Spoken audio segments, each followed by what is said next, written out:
А вы, слушайте, друзья, вы ходите с планшетами в ванную, например, или, например, там, в бассейн, да, с планшетом. Сейчас я его разблокирую. Потому что вот этот вот Мега 12, кстати, давайте сделаем поярче экран, у нас тут настолько яркий экран, это Мега 12 от Blackview. Большой 12,2 дюйма экран. И этот планшет на MediaTek Dimensity 7200. В чем его прелесть? Да это, знаете, это вот продолжение серии Mega 3, ультрапопулярного планшета, несмотря на то, что это Blackview, у нас выходит ситуация, как с китайскими машинами, да, когда-то были, там, например, скажи мне 5 лет или пару лет назад хотя бы BYD, да, я бы вспоминал бы вот эту вот фигню там с этим значком, сейчас BYD, номер один продажи электричек в мире. Я так смотрю, что Blackview идет какими-то семимильными шагами к тому, что она начинает делать какие-то невероятно классные вещи. Я вам объясню почему. Если в Blackview Mega 3 была какая-то дешевенькая клавиатура Bluetooth, то здесь полноценная клавиатура на, видите, на контактной группе. То есть ты ее можешь поставить.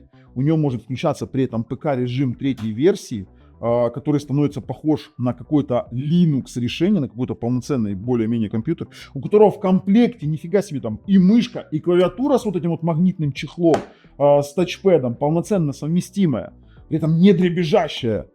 И мало того, он еще и полностью защищен IP69K. То есть вы его можете, то есть сейчас видите, я его в ванную погружал, у меня там 30 минут купался, видео проигрывал. И ничего ему не было, абсолютно. Вы его можете положить в воду, он выдерживает 85 градусов кипяток.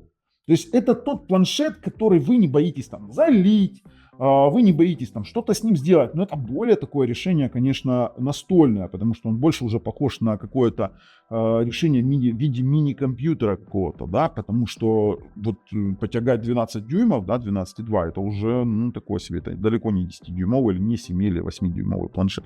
Но при этом это интересное решение. Ожидать каких-то мега обновлений операционки, да, будет какие-то. Я не скажу, что там Blackview охотно обновляет свои планшеты. Но то, что он будет работать, он подходит для Netflix, для просмотра фильма. У него достаточно яркий HDR-экран, на секундочку.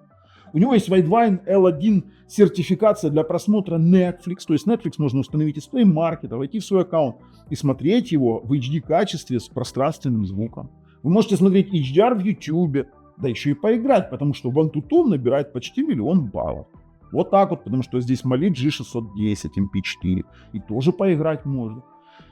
С каких пор китайцы начали догонять какие-то нормальные бренды? Извините меня, у меня у самого брендовый планшет.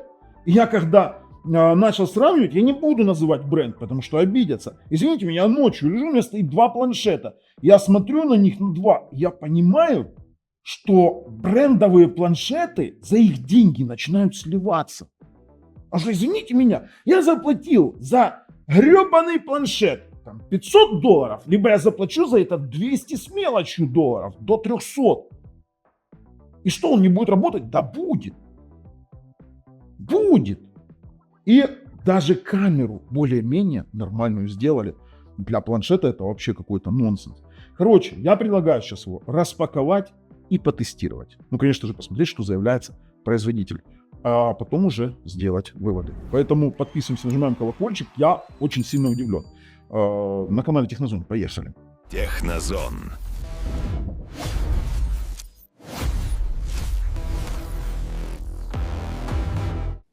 Мега 12. 512 гигабайт версия, 16 плюс 48, 16 физическая, 48 виртуальная, это 64 гигабайта заявляют общей памяти. И здесь у нас МТК 6886, это Dimensity 7200.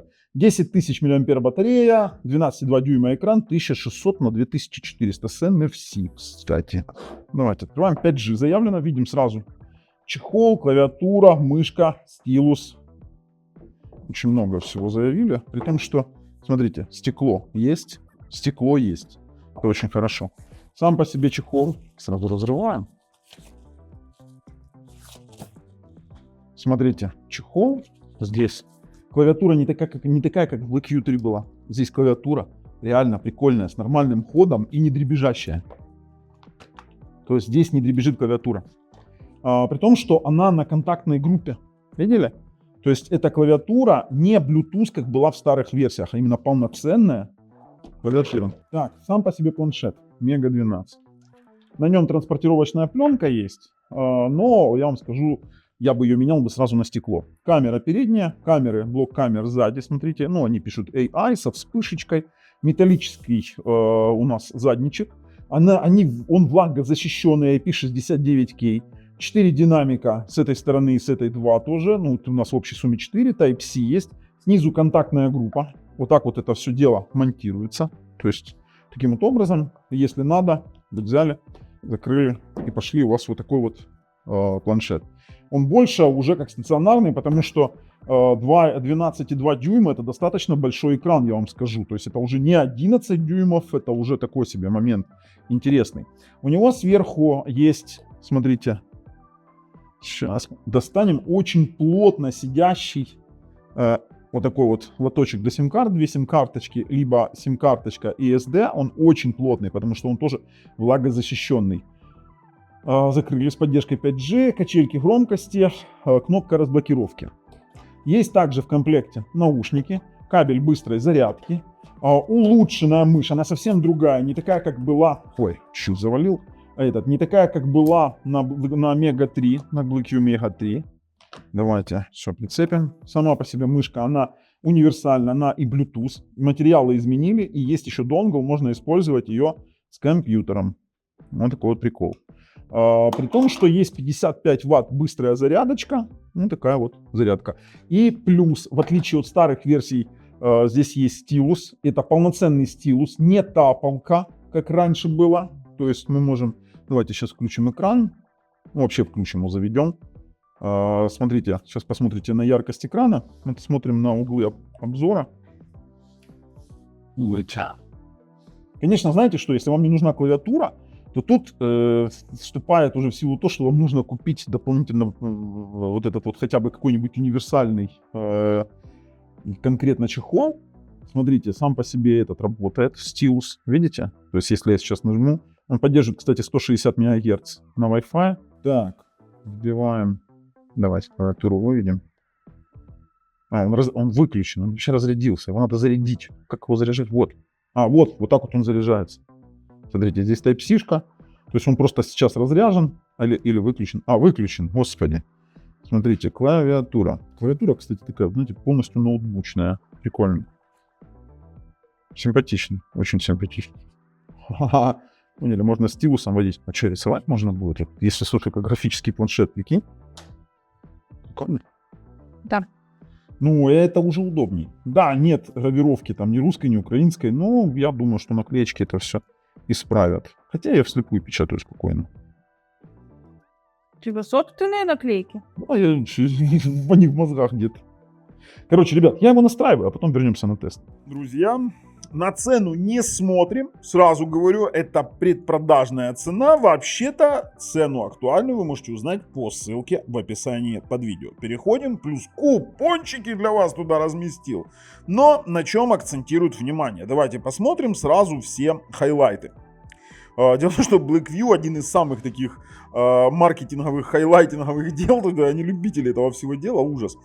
12,2 дюйма экран, 2,4К, QFHD+, IPS, 175 ppi по факту, 350 нит яркость, тут нужно пояснить, 350 нит регулярная яркость, постоянная, у него есть HDR, там есть пиковая яркость, еще понятие на HDR экранах, а тут есть HDR. 120 Гц, теперь дальше. TÜV сертификация, 50 мегапикселей Samsung Gen 1 камера, 13 мегапикселей фронт. И, кстати, вот у нас версия конкретно 16 на 512, есть 12 на 256, я вам скажу, дело такое. Теперь двойная симка, это мы уже на распаковке с вами видели, 10 тысяч мАh и 55 Вт быстрая зарядка, обратная зарядка 5 Вт, то есть он как пауэрбанк может работать по факту. 4 спикера, хорошо, есть GPS, GLONASS, BeiDou, Galileo, Wi-Fi 6E, Bluetooth 5.3, Widevine L1, NFC и IP69K полная защита, а также есть 5G. Вот теперь давайте посмотрим, что же у нас тут интересного. Ну, по тесту воды я вам уже говорил и показывал, что да, и в нем купаться с ним, в бассейн, пожалуйста, морская вода сразу нет. Но я его топил. Я его топил, и под дождем лисичка бегала, фотографировала, и он отлично, вообще отлично с этим справляется, вопросов нет. Ни разу. При этом он выдерживает 85 градусов горячую воду. Вы поняли? 360 градусов опыление 360-градусное спреями. То есть он это тоже выдерживает. До 100 бар, да ладно, струи до 100 бар выдерживает. Это вообще погружение на 1,5 метра до получаса. Ну, TÜV сертификация экрана, 120 Гц. Они тут, конечно, вам распишут. Есть, кстати, ПК режим. Какой здесь прикольный ПК режим. Сплит экран, это хорошо. Камера 50 мегапикселей. Mediatek 4-нанометровый. Dimensity 7200. И заявляют 512 гигабайт UFS 3.1, хотя даже если там по факту стоит UFS 2, это будет очень хорошо, то есть это будет все равно быстро. Теперь дальше у нас охлаждение 39 градусов, как они заявляют, что у них хорошее охлаждение, 10 тысяч мА, быстрая зарядка. Насчет вот этих вот всех искусственных интеллектов, это просто стоят приложения искусственного интеллекта и, само собой, зачастую они просят какой-то дополнительной оплаты. Да, кстати, тут же еще и защита от пыли и песка, то есть по факту можно на пляж с собой брать. Это очень-очень классно. Всего 8,2 мм, ультра тонкий, 690 грамм. А вот насчет экрана отдельная тема. Смотрите, 16,7 миллионов цветов. Так, 1600 на 2400. Блин, они столько всего понаписывали. Насчет звука я подтверждаю, звук классный, но это мы сейчас все посмотрим. Ну и по комплектности тоже неплохо. А, кстати, вот этот вот ПК режим 3 они прям рассматривают. Это вот они в Android 16 выцепили этот ПК режим 3. Сплит-скрин поддержка. Ну и, конечно же, видите, они бесплатный стилус. Это конкретно стилус. Не в том, что там, как у них раньше тапалки были, сейчас они по стилусам. По камерам они, конечно, очень много всего распишут, но камеры... Я скажу так, камеры, да, они есть. 2К видеозапись, 2К видеозапись без стабилизации, конечно же. Но при этом фотографии получаются достаточно интересные. Мы их еще дальше с вами посмотрим. Теперь чуть ближе процессор. ARM Mali G610 это у нас видеоускоритель. В AnTuTu набирает данный процессор 964 тысячи баллов. Все, ребят, я готов в принципе пройти его и тестировать дальше. Но ссылочки, как я уже говорил, в описании под видео. Смотрите, сам по себе тест планшета мы начнем с теста отпечатков пальцев. Отпечатки пальцев находятся в верхней кнопке, работают достаточно быстро. Анимация, как мы видим, достаточно плавная, потому что здесь есть 120 герцовый экран. И это действительно очень неплохо, очень хорошо. Как бы все стандартные 120 герцовые экраны, они действительно всегда радуют нас своей плавностью. Что хочется сразу отметить. Так как здесь есть DRM-L1, то он отлично подходит для просмотра Netflix. Netflix у нас будет показывать в HD с пространственным звуком. Давайте остановим. Выйдем в информацию о фильме. Давайте вот так вот. Вот так вот, смотрите, HD с пространственным звуком, при том, что именно он может устанавливаться с Play Market, и все отлично работает. При том, что очень хороший звук. 4 колонки. Давайте остановим. 4 колоночки, 4 динамика. И с этим как бы вообще вопросов нет. А также, как и YouTube, например, он декодирует и в HDR в том числе. Давайте дикую реку 4К. Звучок вообще шикарен. Звук они сделали очень-очень красивый. Смотрите, насчет декодирования, это у нас 1440p 60 Гц. При том, что это у нас я держу не максимальную яркость, потому что иначе в камере будет пересвет.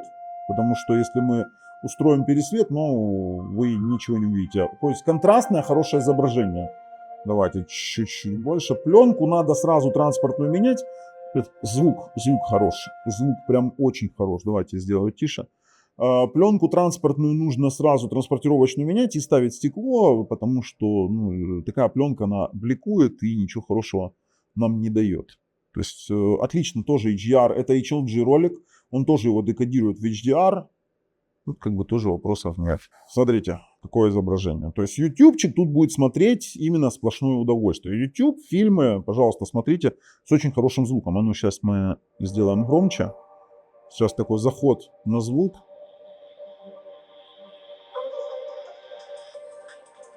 Это неплохо. Это действительно неплохо, поэтому по стримам у меня вопросов нет, как и, в принципе, любые другие стриминговые сервисы. Ну, например, мы Мегуго смотрим. Смотрите, телеканалы, например. Так, давайте сделаем тише. Телеканалы беспроблемно можно смотреть. Вот, пожалуйста, следующий канал, еще один канал. Также и фильмы, допустим, те же самые фильмы в стриминговых сервисах тоже будут работать без каких-либо проблем. То есть мы можем тоже смотреть фильмы вообще абсолютно, абсолютно без ограничений. То есть у него есть DRM-L1, этого достаточно. Посмотрим сразу информацию об устройстве. Это марка Blackview. У нас есть эта модель 12, модель Mega 12, Android 16 уровень API-36, это честный 16 Android, тут как бы вообще вопросов, есть DRM L1, не обманули. Центральный процессор у нас MediaTek MT6886, это 2 ядра по 2,8 ГГц и 6 ядер по 2. Все это 710-е Cortex, да, и у нас есть 64-бит система и Mali G610 MC4 рендер устройства. По аккумулятору у нас тут в принципе все хорошо. Здоровье хорошее, это очень хорошо, 10 тысяч мА. Ладно, по сети ничего пока нет. Частота 5 ГГц на 149 канале. В принципе, больше ничего интересного. По экрану 1600 на 240, 12,2 дюйма. Смотрите, поддержка 60, 90, 120. HDR поддерживается. HDR10 Plus и HLG. Вот это вот очень хорошо. Вот действительно. По памяти, ну давайте, системное хранилище. А что у нас тут системное хранилище? Внутреннее хранилище. Что мы об этом, что мы здесь такого интересного не узнаем. В принципе, больше нам здесь ничего интересного и не нужно. Давайте немножечко пройдемся по настройкам. О самом планшете это DocPad OS 5.0. Это вот они отличились тем, что у них новая операционная система на Dimensity 72. Здесь можно выбрать расширение памяти вплоть до 48 гигабайт. Это очень важно. В экране яркость. Есть темная тема, есть адаптивная, ну как вы уже поняли, что есть темная тема, есть адаптивная у нас подсветка, пробуждение двойным касанием, это очень хорошо. Заставка заблокирована, цветовая контрастность. Можно влиять, менять управление частотой экрана, есть управление записью экрана. Ну, по звуку вибрации нам не очень интересно. Избранные функции. Вот здесь вот уже интереснее. Умное окно. После закрытия, умное окно у нас вот появляется. Сюда вы можете закидывать какие-то избранные приложения. Рабочее пространство. Это называется у нас приложение-близнецы с отдельным пространством рабочим. Есть морозилка, игровой режим, режим фокусировки, расширение памяти, это уже поняли. Нас интересует больше режим ПК. Смотрите, автоматический режим ПК при подключении клавиатуры можно сделать, автоматический выход из режима ПК при отключении. Что же такое режим ПК? Очень становится похожим на Linux-систему, либо вообще на, вот, знаете, вот эта вот строка, и все оно превращается вот в такие вот просто окошечки. Вы можете открыть много разных окон, можете сделать их, допустим, на весь экран, можете сделать их маленькими, при том, что, видите, все передвигается, мультиоконность, мультитаск. То есть у нас, по сути, здесь многозадачность, и действительно, вот когда вы начинаете подключать клавиатуру и пользуетесь этим вместе с клавиатурой, то это вообще полноценный компьютер, потому что тот же самый WPS Office, да, вот сколько мы работали, вот у нас, пожалуйста, да, мы подключали и спокойненько с клавиатурой, это я так для себя пробовал, да, различные, использовать табличные вычисления, то есть здесь у нас вопросов не возникло. Давайте перейдем обратно в нормальный режим. Android, да, имеется в виду. И пойдем обратно в настройки. Хочу еще посмотреть, что здесь у нас такое есть. Ну, по батарее мы поняли. Геолокация и больше ничего такого, чтобы нас могло заинтересовать. У него полностью нормально работающие Google сервисы. Давайте попробуем какие-то игры. Хотя нет, стойте, давайте камеру проверим. Дело в том, что камера это отдельная тема для разговора. Gen 1 Blackview мучает уже достаточно давно. Фронталочка, ну это такое себе, знаете, связь есть и слава богу, допустим, поговорить. Я не скажу, что это какое-то супер решение по фронталке. Давайте, могу видео вам записать. Сейчас мы видео запишем. Сейчас. Давайте запишу. Привет, друзья, это вам видео. Это не то, это не видео. Вот пишу. Знаете, что неудобно? Видите, накладывается надпись на кнопку записи. Ты нажимаешь, и у тебя дополнительно включается. Вот это плохо. Вот это прям плохо. И как его теперь включать? Это только переворачивать, поняли? Привет, друзья! Вот такое вот тестовое видео. Не знаю, видно или нет, но это вот для того, чтобы вы могли оценить. Давайте посмотрим, как оно выглядит. Ну вот видео как видео, я вам скажу. То есть не могу сказать, что это прям супер, но и неплохо для фронталки. Теперь смотрите, именно для планшетной фронталки. Теперь смотрите по качеству самих фотографий и видео на основную камеру. Нет, есть дрожания, никакого аиса тут нет, да, то есть там ворону видим. Фотографии действительно они улучшили с предыдущих моделей планшетов. То есть мы видим, что у нас экспозиция нормально сработала, да, у нас есть какое-то размытие заднего фона, снежок так красиво, есть такие макромоменты, размытие переднего, вот прям красиво, вот действительно красиво сфотографировано, при том, что особо не заморачивались с тестами, не было особого солнцеосвещения, опять же видим, экспозиция нормально сработала, у нас нет никакого пересвета между ветками, потом, смотрите, HDR экран, кстати, отрабатывает, мы видим, оно заходит темным, потом раз светлее становится, то есть видите, включаются HDR метаданные, и тоже, в принципе, все отлично. Чтобы вы понимали, на улице не так красиво, как фотографирует эта камера. То есть это такой, знаете, там лед. Смотрите, какая шикарная фотография. Действительно, для планшета такого уровня, такого ценового диапазона, я считаю, что это еще и более-менее нормальная камера. Хотя я далеко не назову ее топовой, вот я вам честно скажу. Иногда, кстати, бывают, вот да, вообще, вау, красиво. Иногда бывают, конечно, факапы на эту камеру. Например, здесь экспозицию задрала куда-то непонятно. А так, в основном, это сходится к минимуму такие моменты. Смотрим. PUBG. Конечно, я уже настолько устал в рейтинговых проводить какие-то тесты, поэтому будем делать тесты на учебном полигоне, для того, чтобы не было никаких моментов. Но PUBG мне понравилось, действительно понравилось, как он работает. И тут уже вопрос такой, знаете, на 120 Гц, то, что он максимально может дать. Смотрите, в настройках он нам дает в графике установить баланс, ну я ставлю обычно насыщенный, баланс именно дает установить, графика высокая, частота кадров высокая. Вот такие вот у нас настроечки. Давайте попробуем. Конечно, Mozilla еще тот. Ну такое. Не очень люблю мобильный PUBG. Но при этом это не тормозит. В этом можно играть. На этом можно играть. При этом экран нагрева практически, кстати, не чувствуется. Экран достаточно сенсивный. Нет, ну, давайте сейчас что-нибудь возьмем. Нет какого-то ощутимого сильно input лага. Тут это тоже такой немаловажный аспект. Давайте.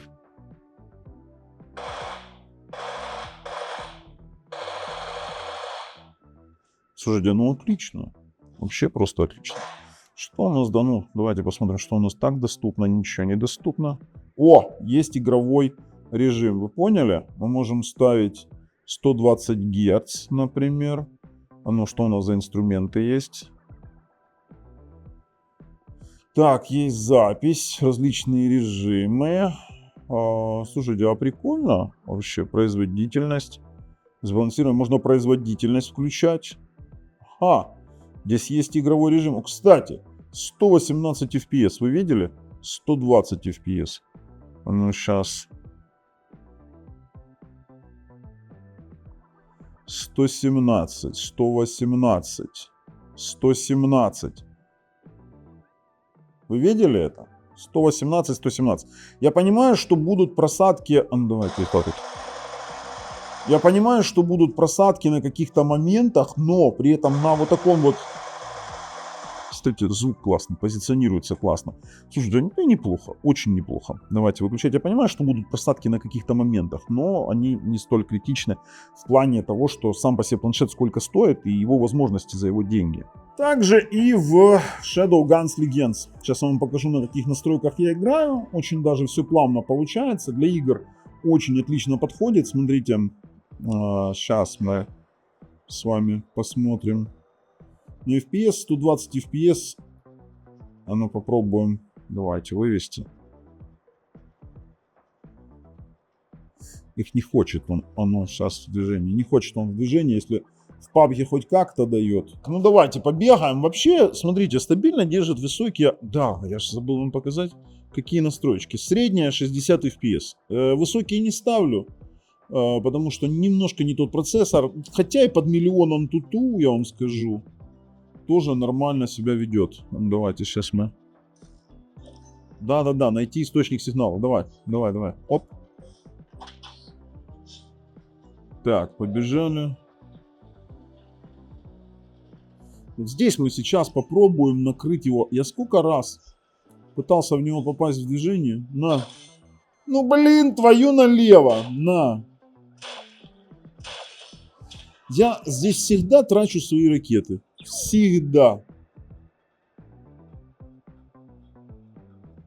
Да, потому что... Но он великоват, конечно. Великоват. Вы не закрываете динамики, это хорошо. Давай, пошли быстренько. Ну, давай.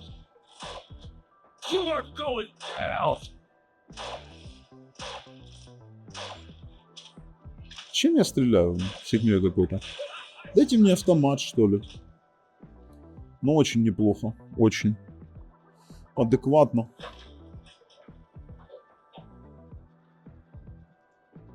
Сейчас.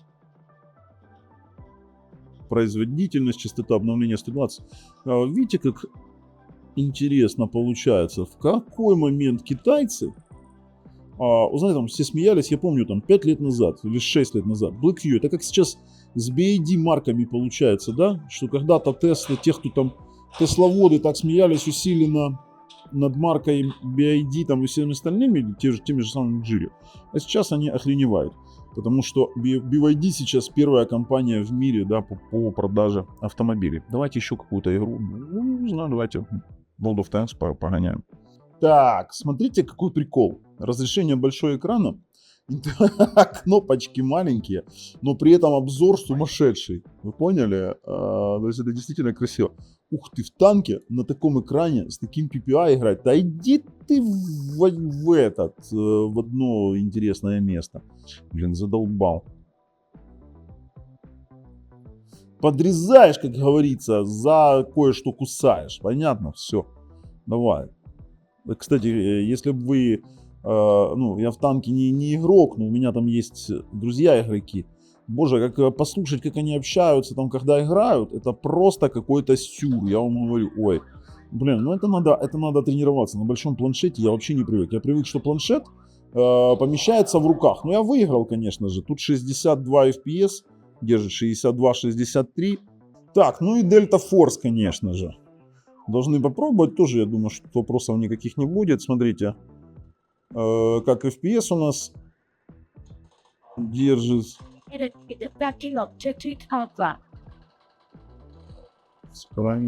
Застрянем? Застрянем, как и знал.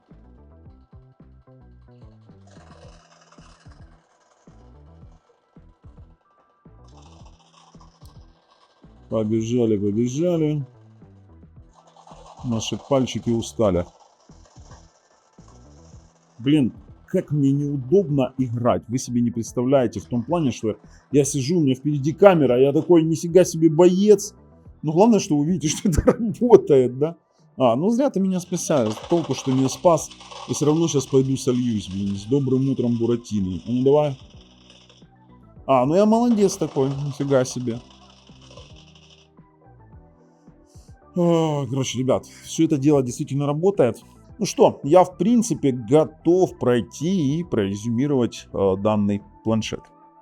В качестве выводов я скажу, действительно, мое удивление в начале, когда я увидел, я со скепсисом отнесся. Но извините, я за эти деньги получаю 512 гигабайт версию. Памяти, да хоть жуй одним причинным местом, я вам серьезно говорю. И при этом я играю в игры, я смотрю кино, еще и могу поработать, поредактировать документы.